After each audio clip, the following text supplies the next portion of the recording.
नमस्कार. ठरलं तर मग ह्या मालिकेत आज आपण पाहत आहोत. कल्पना आणि आजीने ठरवलेलं असतं आपण सायलीचं कोड कौतुक करावं. त्याच्यासाठी त्यांनी संक्रांतीच्या सणाचं निमित्त साधलंय. त्याच्यासाठी त्यांनी छान प्रकारे तयारी केली आहे आणि हळदी-कुंकवासाठी, समारंभासाठी खूप लोकांना बोलवलेलं असतं. अर्जुन आणि सायलीचं हळदी-कुंकू आणि सुगडं-बुगडं पूजन छान प्रकारे व्हावं म्हणून. त्यातच तयारी करताना आपला अर्जुन असतो तो साधे कपडे घालून येतो. त्याला माहितीच नाही की संक्रांतीसाठी काळे कपडे घालायचे असतात. इथे सायली त्याला सांगू लागते की ह्या सगळ्या कार्यक्रमासाठी काळा ड्रेस घातला जातो. मी तुमच्यासाठी आणून ठेवला आहे, तो तुम्ही घाला. मग तो तो ड्रेस घालायला जातो. इकडे खाली सगळी तयारी कल्पना पाहत असते. पाहुणे येणार, सगळे होणार, पूजेची तयारी वगैरे सगळं चालू असतं. त्यातच पाहुण्यांची येण्याची लगबग पण सुरू होईल म्हणून आपले विमलला सगळेजण कामं सांगत असतात की हे करायचं ते करायचं. ती म्हणते हो हो ठीक आहे करेल. तितक्यातच पाहुण्यांची लगबग सुरू पण झाली. आपली मीरा सगळ्यात पहिले तिथे येऊन पोचलेली असते आणि आजीला खूप आनंद होतो. मीरा तू एवढ्या कामाच्या व्यापात पण आली आहेस म्हटल्यानंतर. मग ती सांगू लागते घरी कार्यक्रम आहे, फुलांची पण ऑर्डर खूप आहे, तर मी जास्त वेळ थांबू नाही शकणार. मग कल्पना म्हणते अगं असं का गं, थांब ना आजच्या दिवस. तर ती म्हणत असते नाही मला लवकर जायचं आहे, मी इथे फक्त शुभेच्छा देण्यासाठी सायलीला आलेली आहे. सायलीचं कोड कौतुक होत आहे एवढं तर. मग मी माझ्या मैत्रिणीसाठी खूप छान दागिने तयार हलव्याचे करून आणलेले आहे असं दाखवते सगळ्यांना लागते. ते दागिने पाहून कल्पना, प्रताप सगळेजण फार कौतुक करतात. अगदी सुरेख आहे असं म्हणत आजीही तिचं कोड कौतुक करत असते. पण ज्यांच्यासाठी कार्यक्रम आहे ते आहे कुठे असा प्रश्न विचारल्यावर कल्पना सांगू लागते ते ना आता तयार होत आहे, थोड्याच वेळात तयार झाले की मग येतीलच. तितक्यात चैतन्य पण आला. इतकी छान मोठी तयारी केली आहे, आपल्या पतंग वगैरे आणल्या आहेत की नाही. तरीही ते पतंग आणलेल्या नाही कोणीच म्हटल्यावर सगळेजण नाराज होतात. तितक्यातच दारातनं हाक येते. सखी आलेली असते. सखीच्या हातात खूप साऱ्या पतंग असतात. आपल्या पतंगची सोय झालेली आहे म्हणत चैतन्य तिचं स्वागत करतो आणि ती आल्यानंतर सांगू लागते की मी खूपच कन्फ्यूज होते की सायलीताईच्या ह्या कार्यक्रमासाठी जायचे तर काय काय घ्यावं काय काय नाही तेच समजेना. मग मी विचार केला की आपण पतंगच घेऊन जाऊया. पतंग आणली आहेस, खूप छान केलेस तू असं इथे चैतन्य आणि अश्विन कौतुक करू लागतात की सगळ्या गोष्टींची इथे भरभरून तयारी आहे, पण पतंगच कोणी आणलेलं नाही. तू पतंग आणल्यामुळे आता आपल्याला पतंग उडवता येईल, थँक्यू असं म्हणत तिचं कोड कौतुक करू लागतात. तितक्यात अर्जुन सायली खाली आलेले असतात तयार होऊन. त्यांना पाहून सगळेजण म्हणू लागतात की तुम्ही दोघंजण खूप सुंदर दिसते, अगदी made for each other.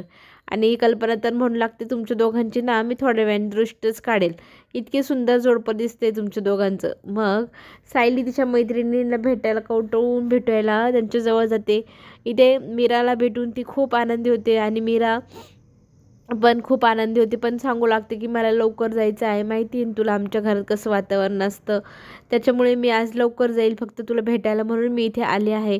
Arjun म्हणत असतो की नाही नाही तुम्हाला मी जाऊच देणार नाही. पण ती सांगते की मला माहिती आहे, माफ करा, पण आता मला गडबड असल्यामुळे लवकरात लवकर जावं लागेल.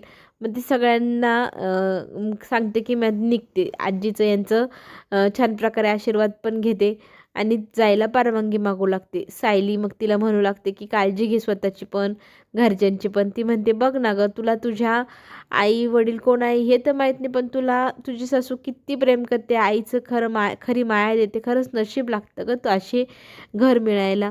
मग ती सांगू लागते की असं का विचार करतेस. ती म्हणते बघ ना आमच्या घरात सख्ख्या मुलाला अजिबात स्थान नाही, तेव्हा माझं दूरच राहिलं आहे. मला कोण कोण एवढं कोण कौतुक करणार माझं.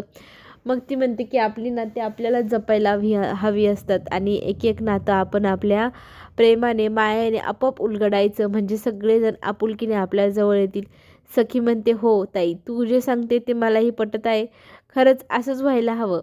आणि सायलीने खूप छान कानमंत्र मीराला सखीला दिलेला असतो आणि मीरा आता इथे निरोप घेते की मी येते.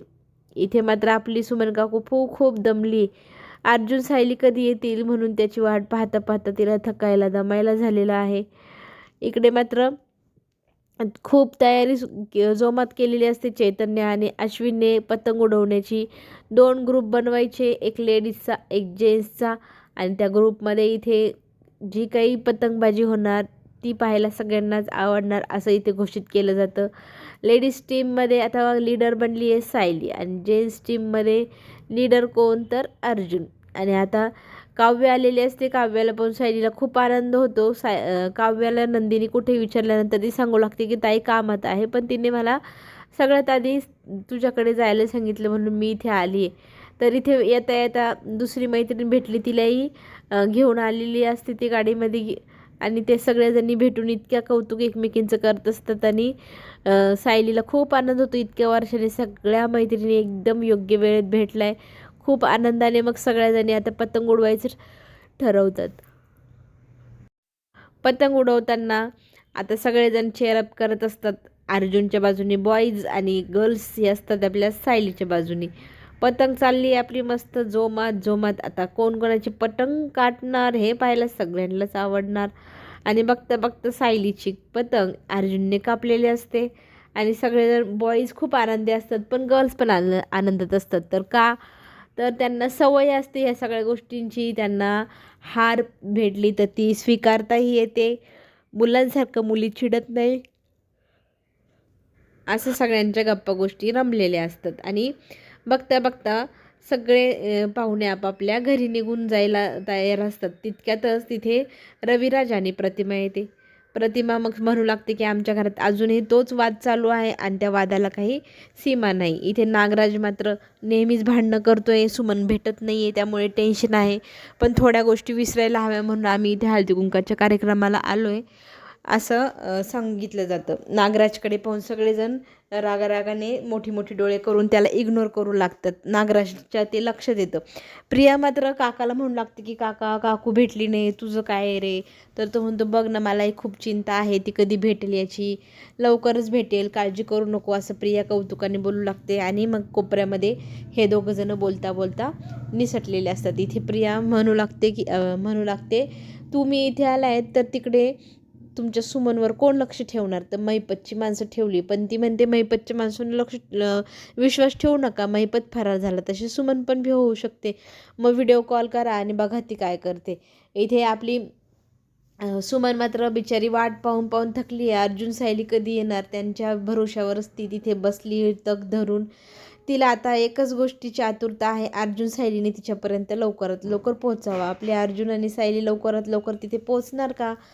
इथे सायली तिच्यावर खोलीत जाते. तिला छान प्रकारे दागिने घालून तिच्या मैत्रिणींना थटवत असतात. अर्जुनलाही हट्ट करत असतात की तूही चल. तितक्यात नागराजला व्हिडिओ येतो की सुमन व्यवस्थित आहे, तिथे बसलेली आहे. तो व्हिडिओ पाहून त्याच्या जीवात जीव येतो की आपल्या बायकोला तिथे व्यवस्थित ठेवलेलं आहे. पण ही सगळी गोष्ट सायलीच्या मैत्रिणीने पाहिलं. सुमन काकूला कोणतरी बांधून ठेवले आणि तो व्हिडिओ नागराजच्या फोनमध्ये. ते पाहिल्यानंतर त्या तिघीजणी मैत्रिणी एक युक्ती करतात, सेल्फी काढायची काकांसोबत म्हणून त्यांचा मोबाईल घेतला जातो आणि तो व्हिडिओ मग स्वतःच्या मोबाईलमध्ये त्या सेंड करून घेतात. अर्जुन सायलीला तो व्हिडिओ दाखवला जातो. आता अर्जुन आणि सायली नागराजचा पाठलाग करून सुमनला भेटू शकतील का, हे सगळं पाहण्यासाठी आपण पुन्हा भेटूया. धन्यवाद.